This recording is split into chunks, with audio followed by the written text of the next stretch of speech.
હીરા ઉદ્યોગ હાલ મંદીના સમયમાંથી પસાર થઈ રહ્યો છે, ત્યારે ધૂળેટી હોળીની રજામાં કારખાના બંધ હતા. તે દરમિયાન કાપોદ્રા વિસ્તારમાં 11 લાખના હીરાની ચોરી થઈ હોવાના પ્રકરણમાં પોલીસે અલગ અલગ ટીમો બનાવીને આરોપીઓને શોધવા પ્રયાસ હાથ ધર્યા હતા. પોલીસે મધ્યપ્રદેશ અને રાજસ્થાનથી આરોપીઓને મજૂરોનો વેશ ધારણ કરીને ઝડપી લીધા હતા. પોલીસે ચોરીના હીરા કબજે કર્યા છે.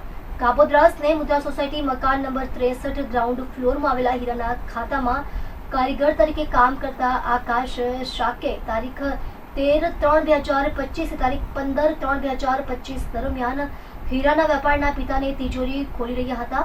વેપારીના પિતાના મોબાઈલ ફ્લેશ લાઇટ આકાશે ચાલુ કરી આપી હતી. તે વખતે આકાશે તિજોરીનો નંબર જોઈ જાણી લઈને કારખાનેદારના પિતા પાસે રહેતી ચાવીઓ ચોરી કરી લીધી હતી.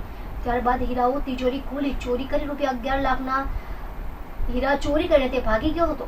આ અંગે કારખાનેદારે ફરિયાદ કરતા કાપોદ્રા પોલીસે અલગ અલગ ટીમ બનાવી તપાસ કરી હતી.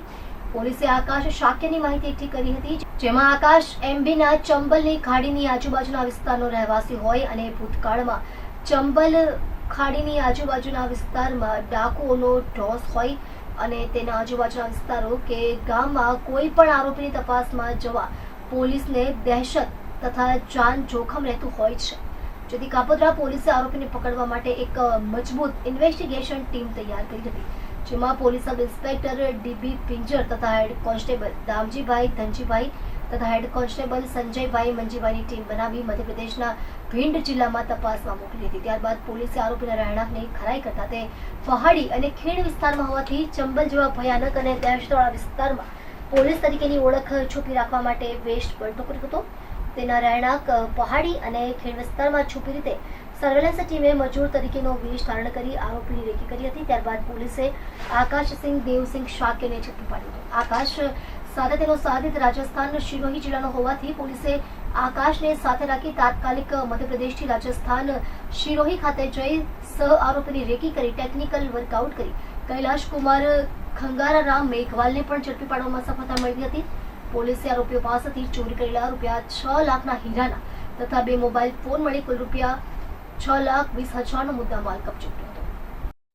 ગઈ હોળી ધૂળેટીના તહેવાર નિમિત્તે તારીખ 13 થી 15 વચ્ચે જ્યારે હીરાના કારખાનાઓમાં રજા હોય છે અને જે હીરાના રત્ન કલાકારો હોય છે એને પણ રજા હોય છે, એ દરમિયાન કાપોદ્રા પોલીસ સ્ટેશન વિસ્તારમાં આવેલ સ્નેહ મુદ્રા વિસ્તારમાં ખાતા નંબર 63માં જ્યારે આ કારખાનું બંધ હોય તો એની તિજોરી ખોલી અને આશરે 11.5 લાખના હીરાની ચોરી થયેલાનું માલુમ પડેલું અને 16 તારીખે ફરિયાદીશ્રીએ કાપોદ્રા પોલીસ સ્ટેશને ફરિયાદ નોંધાવેલી.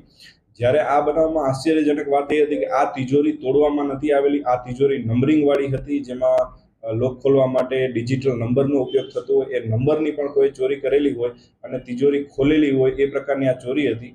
ત્યારબાદ કાપોદ્રા પોલીસ સ્ટેશને જુદી જુદી ટીમો બનાવી તેના જે રત્ન કલાકારો કારીગરો હતો એના ડેટા મેળવવાનું ચાલુ કર્યું.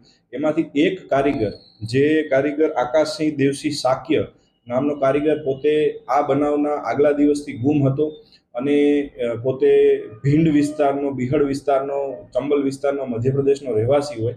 એનો મોબાઈલ નંબર પણ બંધ હતો. ત્યારબાદ એના એક અલગ મોબાઈલ નંબર મળી આવતા ભીંડ વિસ્તારમાં એક સર્વેલન્સની ટીમ પીએસઆઈ પિંજર તથા દામજીભાઈ અને સંજયભાઈ હેડ કોન્સ્ટેબલોને મોકલવામાં આવેલા અને ત્યાં આગળ 2-3 દિવસ રેકી કરતા એ વ્યક્તિ 2-3 દિવસથી આ હીરાની ચોરી કરીને ત્યાં જ રહેતો હોય એને રેકી કરી અને ત્યાં પકડી લેવામાં આવેલો.